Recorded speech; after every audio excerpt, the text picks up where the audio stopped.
That's not a simple question, but I think the answer is the same as almost everybody's. Most people get involved with causes because it has touched them personally. And so when my friends started getting sick and dying from AIDS, I had to get involved. And when was that? It was 1983. And, since 1981, when we first started hearing about this strange new disease, I'd been kind of waiting for the other shoe to drop, and Jay was the first to die. But my first close friend, it was 1985. 1985, 1986. And, but I didn't start volunteering with organizations until 1988.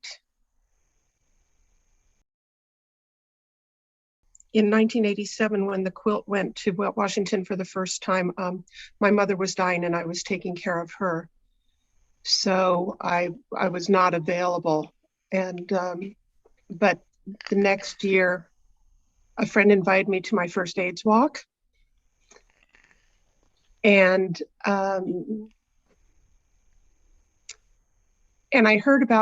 knew about the quilt and wanted to make a panel for my friend David, who had died very suddenly. None of us knew he was sick.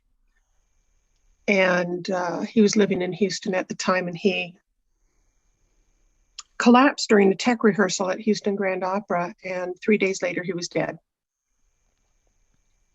That was 1986, we found out about that. So, and I didn't know, I don't even have a picture of him.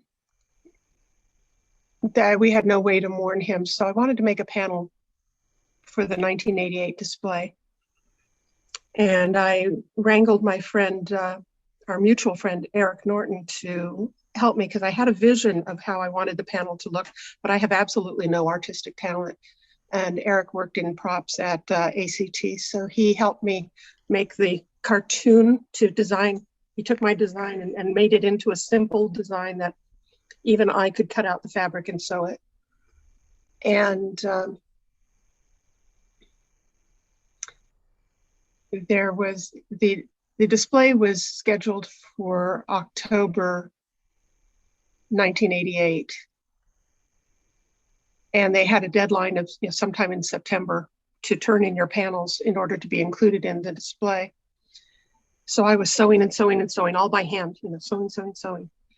And the night of, the deadline was at midnight on that night. And I finished the last stitch about 11:35. And I called a cab. And I got to the Names Project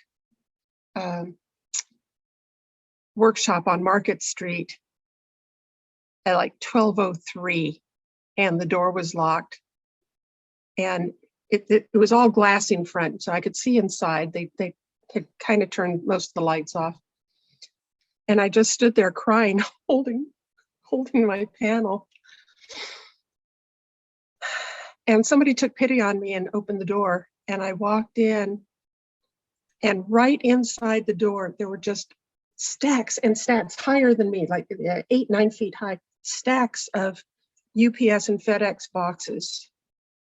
And I realized that each one of them held the panel that somebody had made for somebody they loved who had died. It was like a cardboard cemetery.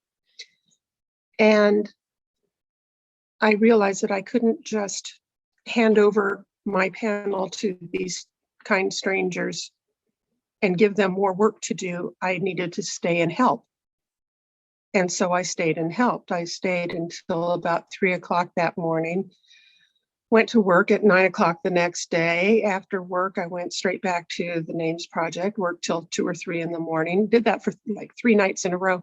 By the third night, I was a wreck. I'm hunched over a sewing machine, just trying to keep the stitches straight as we're sewing all the panels together. About 2:30 in the morning, I feel these hands on my shoulders, just rubbing my shoulders and saying, Thank you. Thank you for staying. Thank you for volunteering. And that's how I met Cleve Jones.